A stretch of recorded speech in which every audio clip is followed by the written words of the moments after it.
संविधान बना कैसे, तो इसके लिए अलग अलग कमेटी बनाई गई और उनकी जिम्मेदारी सौंपी गई कि आपकी ये कमेटी है, आपकी ये जिम्मेदारी रहेगी। राज्यों को कैसे चलाना है, ये राज्य कमेटी है, आप बताइएगा। तो अलग अलग करके ऐसे कुल 13 समितियों को बनाया गया था। 13 कमेटी बनी थी जो सहमति से अपना डिसीजन लेती थी, सर्वसहमति से नहीं होता था। सहमति जिसमें ज्यादातर लोगों की सहमति है वही डिसीजन को मान लिया जाता था।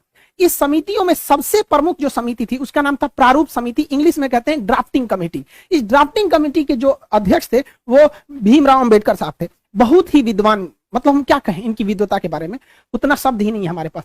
इन्होंने पूरे कमेटियों में आपस में कोऑर्डिनेशन बनाया, कहां क्या गलत है क्या सही है उसको सुधार कराया। तो भीमराव अंबेडकर 13 समितियों में जो सबसे प्रमुख समिति थी प्रारूप यानी ड्राफ्टिंग समिति, उसके चेयरमैन थे, जिस वजह से इन्हें फादर ऑफ इंडियन कॉन्स्टिट्यूशन के नाम से भी जाना जाता है।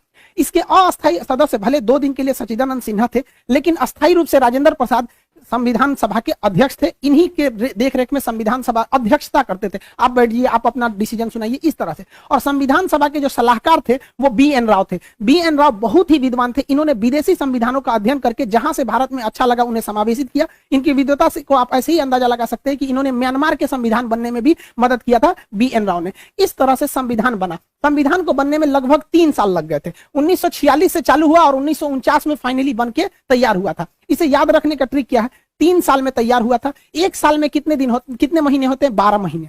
तो 1 साल में 12 महीने, आप 3 साल में ना 12 घटा दीजिएगा। जब आप 3 साल में 12 घटाते हैं तो बचता है 2 साल 11 महीने और 18 दिन। तो ये ट्रिक